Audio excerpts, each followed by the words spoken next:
morning, everyone. This is my hero, the best young football analyst. So, if you're new to the page, please do subscribe and hit the like button. And if you're seeing the video on TikTok, please do hit the follow button. And also, please do hit the heart button to show some love for yours truly, my hero. So, okay, some of you guys don't know my name. It's in my account, TikTok account, Snelizwi. Today we're gonna be looking to the game Stellenbosch versus Cape Town City. Before I get, some of you might be surprised about the back view. Yeah, I decided to change my back view. I was dumb enough not to notice that at least this is a good back view. Stellenbosch FC versus Cape Town City, Cape Town Derby, Mother City Derby, Western Cape Derby, and guys, you need to know that when you arrive in Mother City, which is Cape Town, you need to kiss the land or the road. You need to bow, you need to kneel down, both your feet, then you kiss the land. It's the culture of Cape Town. If you're coming from a new province, you've never landed in Cape Town.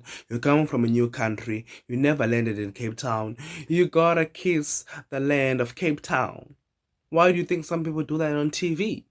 Now I'm just playing with you. Okay, I'm just joking, guys. Don't do that. Don't do that. When you get infections on your mouth, don't blame me. So, Cape Town, Stellenbosch FC versus Cape Town City. Looking to the game, the approach of both teams. You can see the approach of Stellenbosch was to use their pace to their advantage again. They've been using that approach, and it has helped them. Even to this game, it helped them to get a victory. For Cape Town City, they came to this game with I think it was a 5 unbeaten streak. But besides that, they came to the game with an approach that we're gonna play 3-4-3 formation. You can see from that 3-4-3 formation, the aim is to dominate the game, dominate ball possession, dominate the midfield, so that they can create as many chances as they can. So the back three was Cupido, Godino, and also Van Herten. So now, as they are in the back three, why did Coach Eric Tingler play a back three, but at most times he plays a 4-3-3. We know the formation of Coach Eric Tingler. He plays a 4-3-3, but to this game he played a 3-4-3 because he wants to maneuver and counter the attacks of the Staleys. We all know Stellenbosch was going to use their pace to their advantage, and the problem with Cape Town City is that they don't have fast defenders. Even their right back is slow, which is Thamsan Ramkize. So as much as they are playing a three in the back to be able to counter the Staley's movements, and to show that Staleys were going to the game to use their pace with an approach to use their pace to their advantage. They played a 4-4-2 formation. On the width was Titus and Aura. Then up to the two up front was Palace and Reynas. Those four players are very fast, those four players. And if you notice, Pasadena and Van Rooyen were not given the free role to overlap. Those four players up front were given the role to be the ones when Stellenbosch are counter, they will be the ones to be there. Pasadena at least was given a little bit of a role to overlap, but not the way he was given when Stellenbosch played the semi-final against I forgot that which team Staleys faced in the semi-final. As much as I watched it, I'm so surprised how I easily forgot that. But they won 3-0. That's what I remember. So you see, so you can see that Stellenbosch were gonna go pace. Yes, they were gonna go pound to pound with Cape Town City, and eventually we did. I don't know. Obviously, Cape Town City was gonna win the ball position. Was gonna win the midfield. In winning the midfield, Stellenbosch came with a tactical plan. You know what? We're gonna sit. We're not gonna sit too much, but when the ball breaks, we then use our pace to our advantage. And there was no way Cape Town City could defend that. But now, when you play a three in the back, I always say you're gonna need smart players. You're gonna need smart players who's gonna be able to maneuver those three players who will be attacking them. But at this point, in this situation, it's a 3v2. But when you include the wingers, it's a 4v3. But obviously, Mkhize will drop, Gonzalez will drop, making it a 5 versus 4.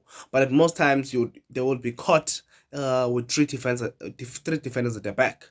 So now, if you guys have noticed, the position that Stellenbosch were exploiting was the right hand side, the side of Van Aerden.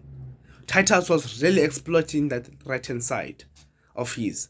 The Titus was really exploiting Van Aerden. I'll tell you why. Why were they not exploiting Cupido's side more often than Van Aerden? Cupido is smart. Van Aerden is experienced. He has been through a lot in football. He has faced clubs, but I'm very disappointed that he couldn't handle a little boy. You know, as you look at Susotlante, Susotlante he doesn't let little boy play with him. Susotlante doesn't let little boys play with him. And Van Nilton, the way he let Titus play with him, no, that's very wrong, guys, for an experienced player like Van Nilton. Okay, so I'll tell you the mistake of Van Aerden. Van Aerden, unlike Cupido, he opens so much space on the left hand side. So Titus to exploit. Titus can see the space, so he's just gonna run. For Van Aerden wants to run with Titus, I don't know why. You cannot run with a fast player if you're a slow fullback or a slow center back. You need to find a way. And Cupido always finds a way, and that's why they were not exploiting his side more often. The chances were coming from the right hand side. That shows poor defending from Van Aerden. And at the end, he even came out to show that he was not there. He was switched off on that game, completely switched off. The way Titus was exploiting the right hand side, even Van Rooyen could have overlapped 10 out of 10. I could have said 100% overlap as much as you can, Van Rooyen. But at the end, coach that didn't want to be caught. When you're like you send all your players and you're caught in a dangerous area, or in a dangerous situation. Coach Steve Barker was in this game. He wanted to play in a way that a more safely environment. If you notice, only four players would attack. The two would stay in the midfield, which is Machek and Duli, and he was more playing in a safe way, I would say. He was more playing safe. Only the four players had to worry about attacking, and at most times those four players would be lucky that they will catch the City defense with three players. Which means Cape Town City would push almost all their players and just leave the three in the back, which really did cost them. So, as I've said, we expected Cape Town City to dominate ball possession because of their approach, and they did dominate ball possession with 63% ball possession.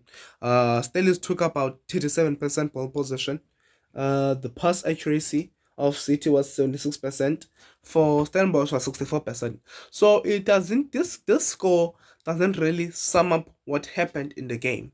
Some would say Steelers deserve it. Some would say Cape Town City deserve it. Me, I say the winner deserves it. Just because the stats favors Cape Town City doesn't mean Cape Town City will deserve the game. No, because Cape Town Stellenbosch didn't just sit back and use their pace to their advantage and use counterattacks. No, they did go pound to pound with Cape Town City. But the problem is that now, as much as they were going pound to pound with Cape Town City, they were not going pound to pound with Cape Town City on the midfield. It was a tactical plan going to the game. And obviously, as players, you gotta follow the tactical plan, which is a good tactical plan from Steve Barker. And they were missing a midfielder, which was Jürgen Adams. So you see, maybe they could have lacked something that Jürgen Adams used to bring, maybe fluidity, I don't know, because they put him in Ndoli Macheke. Macheke didn't play last game. Last game, it was Palace, Ndoli, Adams.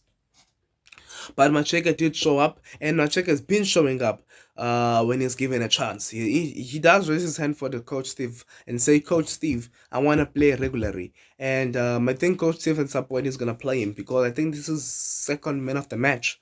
So Daryl Macheke is showing up, and he is proving to be a good player for Steelers. So I want us to look into the first chance or first real chance of the game. Actually, it's not a real chance. It's not a chance of the game. I'm sorry.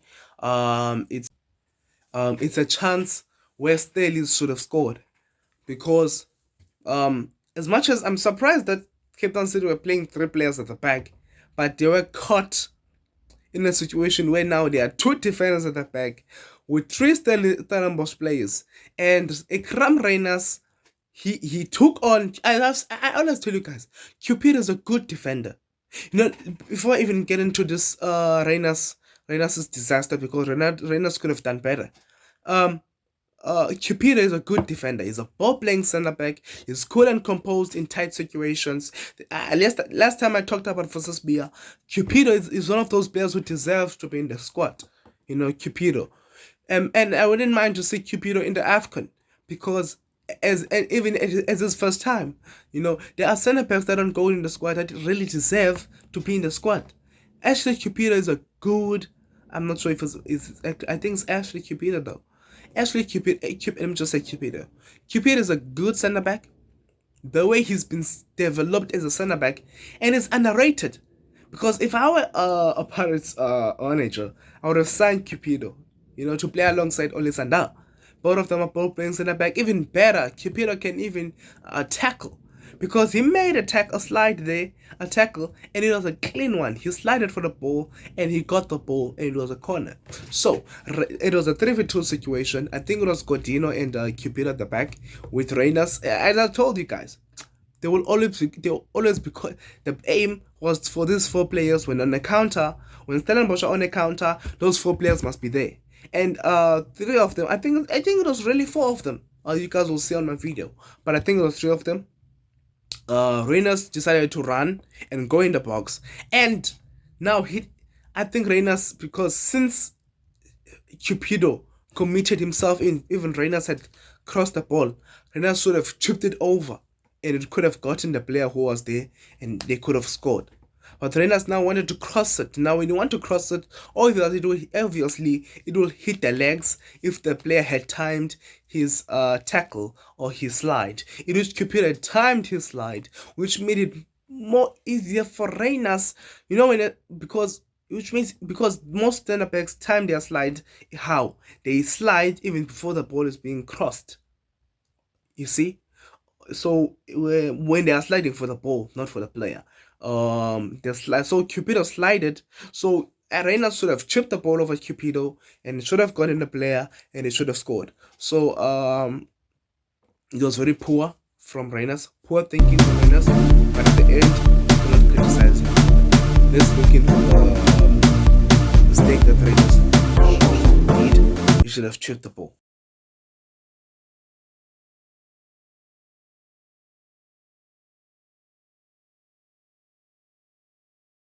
So Reynas sort of chipped the ball over Cupido to find a player who was centrally there so that he can be able to score. But now, as I've said, and that chance was on the right hand side. That shows that Van Herten was not there at the game. He was completely not there. And Reynas missed a wonderful chance on the game. He missed a wonderful chance. And it was a cross. It was a cross. Where was the cross coming from? Coming from Titus. So I'm saying Van Herten was not there, was completely out. And I wanna say this. Cape Town City, in the midfield, they play Gonzalez, they play Ambina, they play Slacha, they play Mkhize. I don't know why coach is still playing Mkhize a lot, but there is Rhodes. I don't know if Rhodes is injured. But Rhodes is so fast. Rhodes is a good player. He's been exposed in a lot of games, a lot of big games than this ones, like against Chiefs, against Sundowns, against Pirates, against Supersport, etc. He has played those clubs, and he has played in the right wing back position. He has played as a fullback at some point, actually only as a wing back. But a wing back you can drop and play as a fullback. For example, Alexander Arnold is a wing back but plays a fullback. So I believe coach must start playing Rhodes more often in that position, and maybe can be able to get more crosses from the right. Yes, he did get crosses on the right, but usually don't get it from Mkhize because Mkhize likes to just go central, and most times you will get it from the right winger, which was Godeman. So my problem with Coach Eric Tingler is playing Godeman right winger. For the last few games, he's been playing Godeman right winger, Godeman's false nine. Yes, it did work for them, and in this game you saw Godeman putting in those crosses, but again, Godeman is an 8. Godeman has in his best position. It's an 8. Remember that, if you guys remember the combination of I think it was Mukeke, Godeman, Rhodes. That was the midfield. Mukeke, Khodaman, Rhodes. That was a good midfield. Rhodes attacking midfielder, Khodaman pushing 8. Khodaman was at his best peak, he was at his highest peak. He was scoring goals. He would come in as a sub and score an assist. It's just that Khodaman is underrated. I think maybe it's because he's at Cape Town City. Some people don't recognize him. But Khodaman is one of those players who has been there. I was even surprised he's not part of the under 23 squad because Khodaman is below 23 years old. So a lot needs to be fixed in the squad. You cannot leave players like Khodaman and go, and go fetch players in Europe that you don't know about, like Chauke. He did nothing. He did absolutely nothing. You know, he plays in England. He's developing in England. I think it's Brentford that he plays, so I'm not sure. So you can't just bring players overseas. Players overseas need to monitor them from a young age. For example, Chauke should have been called in the squad long time ago. Maybe from under 17. You need to call a player from the reserves, like from under 15. So that when you call the under the squad, you can call players that you've been using.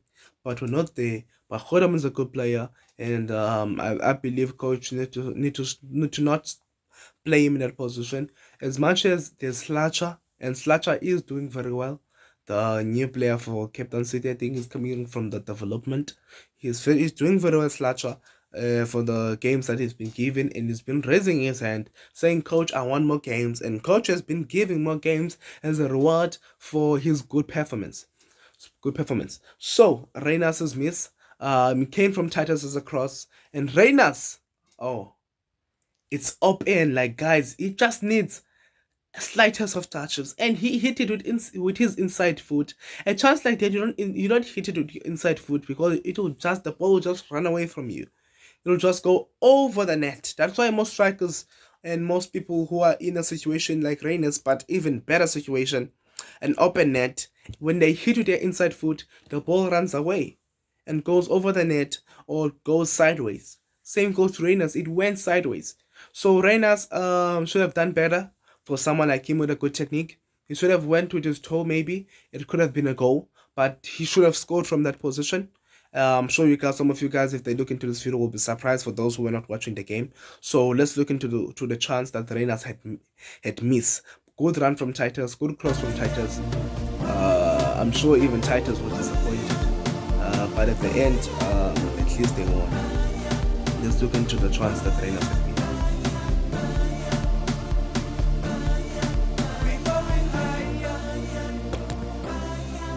As you guys saw, Reyners should have scored from there. It was an easy chance. No one is picking him up. Poor defending from Cape Town City. No one is picking him up. No one is. It's a free chance. You could have at least tried to go with a bike, maybe. I mean, a volley. You could have gone for a volley if you wanted to go for a volley. That's why I say either it hits his upper part of his foot. I think it's the metatarsals. I'm not sure. I think this is the carpals. I think it's the metatarsals. It should have hit it with the metatarsals. This part of the foot. You should have hit it with that part of the foot. So you didn't think about that. He just went there to it. He just kicked the ball, and he made a mistake by kicking the ball with his inside foot. So finally, Stellenbosch kept on pushing. But as much as they were pushing, they were not putting City back because City was going at them. They were really going at them. And you expected City to go at them because City has got this system. Some people compare with Sundowns. I don't compare the system of a club with the other system of a club, but you can see the system of City is to dominate ball possession, is to go to the team, is to push the team back. But the problem is that now they pushed Stellenbosch back, but now Stellenbosch is not just a regular team. When you push Stellenbosch back, be aware of the pace that they possess, because now they'll use their pace to their advantage. Because when you push a team, you're bringing almost all your players, and they leave 3 players. Stellenbosch 4v3, and they were running. Even Palace was put up front. That's not the position of Palace. You guys know that Palace plays as a midfielder. He's more of an 8. So he was put up front alongside Reiners. Then Titus and Oro were put on the wing. Then Dude and Macheke, they had only one job, which was to guide the midfield. Yes, they might have failed. Macheke was there trying, but I think it was too much for him. But you can see he tried because he was the one sometimes was holding the ball. When they're playing in a counter, he was holding the ball, putting it in for Titus, and actually for mostly Titus because nothing was happening much on Cupido's side. Cupido was there.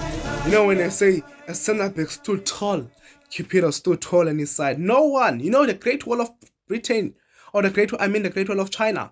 Cupido was the Great Wall of China in his position. That's why Ora couldn't exploit that left hand side. So, finally they found the goal. They find a goal. Ora scored. Ora, I think maybe Stanley signed him this season because it's my first time to see him this season. Because there was this player called Jabbar, and there was this player called Otis. Those are the players that I know from last season from Stanley. So this player must be new. And Ora, he has raised his hand. I think he's from Ivory Coast, Ora, from Cote d'Ivoire. He has raised his hand from Cote d'Ivoire. Cote d'Ivoire, guys, is not a big country in football. It's not a big country in football. It's just that it had Didier Drogba. It's not a big country in football. Even if I don't even Bafana when we went to play with them, why would we fear Cote d'Ivoire? They're no longer the big player they used. They're not the big team they used to be when Didier Drogba was there. I think Yaya Toure was also from Ivory Coast. I'm not sure. I might be lying. But Frank Casey, I don't know you guys. So when Bafana went there, they went there with confidence. We're confident that we can win this game after they have scored. Even Cote d'Ivoire, up to Sangare, they do choose up to Sangare in their goalkeeper department. You see, the problem is that Cote d'Ivoire has got a good coach. And has got very fast players.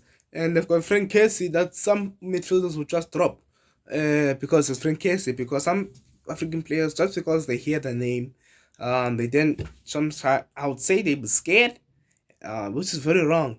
I like how Tebogo Mokoena thinks. Tebogo Mokoena is a bold man. He's a bold man.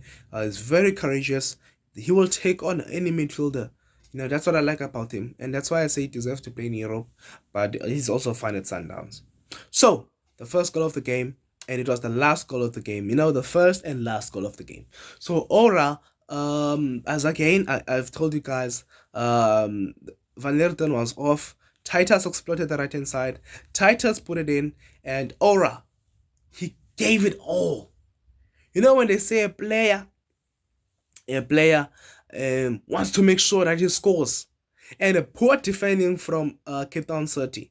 And most times, when Titus puts in those crosses, no one is there for Cape Town City to just pay out the ball, because all the players of Cape Town City have been pushed. Now Van Lerden has to deal with Titus, making Godina and Cupido to be the only players on the midfield. Again, it was a counter. That's the problem with Coach Eric. I feel like he was too confident because of the streak that he had of the 5 unbeaten run. So it costed him big, and this is a derby. Coach Eric needs to realize that when you face Cape Town Spurs, when you face Stellenbosch, it's the real derby. It's the real Cape Town derby. Stellenbosch versus Cape Town City. It always produces the game is always on a high tempo, and it always produces a good, for the spectators to watch. It's always a good game for the spectators to watch. Even last season, I think it was last season where it was better than the Soweto derby. It never disappoints, the Cape Town derby, and I was surprised that people didn't come out to watch. A lot of people, come on guys, as Cape Town people, we need to support the Cape Town derby. Stellenbosch versus Cape Town City, it's our biggest derby that we can give as Cape Town, as Western Cape, and we need to start supporting it. You need to start going there and go to those stadiums, fill up the seats. I think on 21 December there will be another Cape Town derby, Cape Town Spurs and Cape Town City. Now that's not a really big, it's a really big derby. It's like Kaizer Chiefs and Swallows, but it's like Cape Town City and Swallows. So I mean Kaizer Chiefs and Swallows. Then Stellenbosch and Cape Town City, it's like Chiefs versus Pirates. But the problem is that they play these games on Friday. That's the problem. That's the problem with DStv. They play these games on Friday, which is very wrong. The Cape Town derby, the Tshwane derby, the Soweto derby. What I mean is that Pirates versus Chiefs. SuperSport versus Sundowns, City versus Stellenbosch. Those games should be played on weekends, Saturday or Sunday, half three. That's very wrong to play those games, the two ones, the Cape Town and the Tshwane Derby on during the week.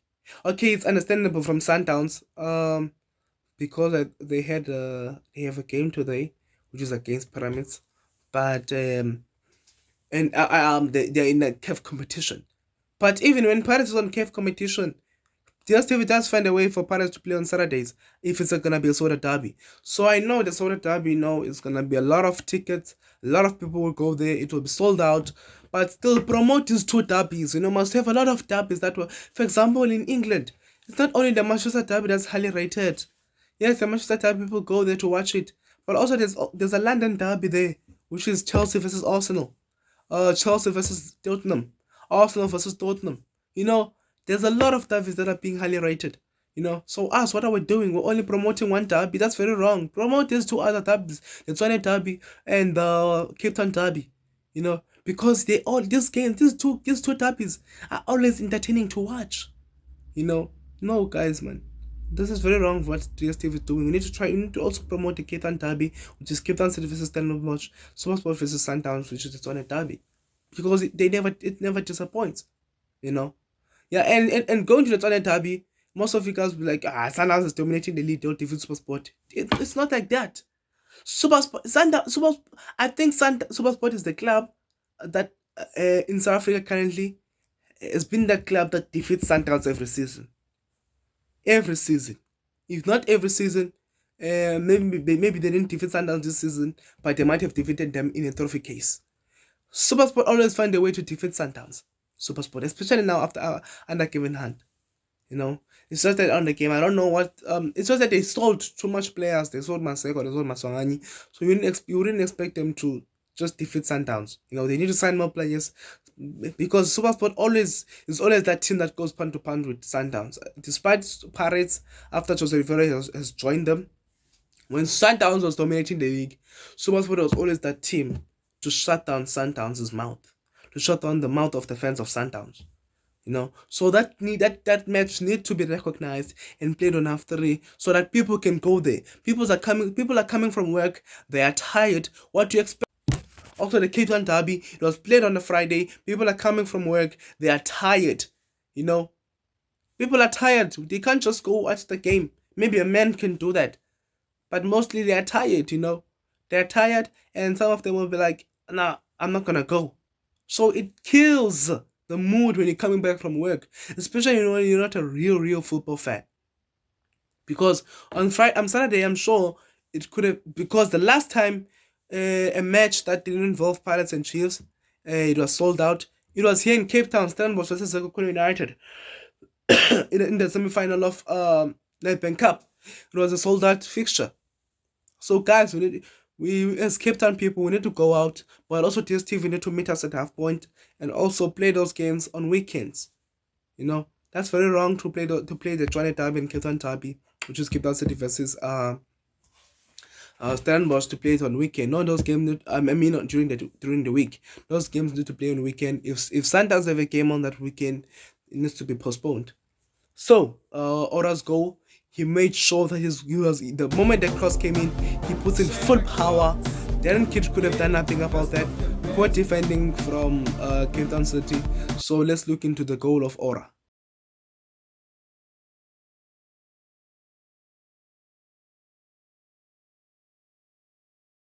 As you guys saw, a good goal from Ora. He wanted to make sure that he scores, and I think this is Ora's first season in the Premier League, and he's proving to be a good player for Steelers. Look, now they're in the final on Saturday. They're gonna be playing their first final in the. Actually, it's their first final because they've never been in the final in this competition. Yes, this is the Nedbank Cup semi-final, MTN semi-final. So they've never been in a final. It's their first final, and I believe they do deserve it. They do deserve it. Yeah, some would say TS Galaxy, you can't defeat the champions. and they expect to lose. You can't defeat the Giants and expect to lose. Yes, Steelers Galaxy have been showing up in this trophy case. They defeated Amazulu 3-2. But for me, as a Cape Town, a person that stays in Cape Town, obviously I support Stellenbosch ahead of this game. And I believe that Stellenbosch will win this. They will win this. That's my prediction. Stellenbosch will win the final. And yes, head to head, Stellenbosch has been the most superior. If you look at these clubs, I remember when they played in the Nedbank Cup, where Stellenbosch won 6-3. But in a final, it's a different situation. A final is a different environment. It's a different place. A final, it might be Sundowns versus Richards Bay, but Richards Bay can win because a final, you have nothing to lose. It's the last game. Obviously, you won't want to park the bus. You gotta go to the team and try to find a way. If you're gonna park the bus, park it the way Steadies did. They played on transition and counter, and that made them to kill Cape Town City. They killed Cape Town City because Cape Town City pushed their players. In that way, they are pulling the players of Cape Town City, and they did pull the players of Cape Town City, leaving their fast players up front. And to show that that was a tactical plan. Usually, Steelers, when they are being pushed back, they leave one player up front, maybe Reynolds and Boshi. Or they don't usually leave Titus all alone. But at this time, they were leaving 3 players up front to show that it was a tactical plan from Coach Steve. A very good tactical plan from Coach Steve. And I always say, when the other team defeats the other team, that means the coach of that team that won was better or outsmarted the coach of the losing team. So Coach Steve outsmarted Coach Eric. As much as Coach Eric some would say is a better coach than Coach Steve. I don't know if you guys say so, because he has coached the likes of Pirates. He has coached I'm not sure. I think Coach Eric has coached Amazulu before. I don't think I'm blapping. No, I'm not blapping. Coach Eric has coached Amazulu before, but his good run was at Cape Town City. So if some of you have noticed, I've got a ball here. I'm done analyzing, guys. I've got a ball here. Mitsuma. I don't care if maybe some of you have seen the name Mitsuma. I bought this ball yesterday to make sure that at least my back view can be a little bit good, Don't worry, guys. As time goes, I'll fix the back view. As time goes, you'll grow up. Now I'm still young. Now. 17 years of age. I'm turning 18 next year. At least as time goes, I will fix the back view. I'll even find myself a better studio. But for now, I would like to thank all of you guys for watching. And please do subscribe and hit the like button. If you're seeing the video on TikTok, please do follow and hit the heart button for more videos. Thank you.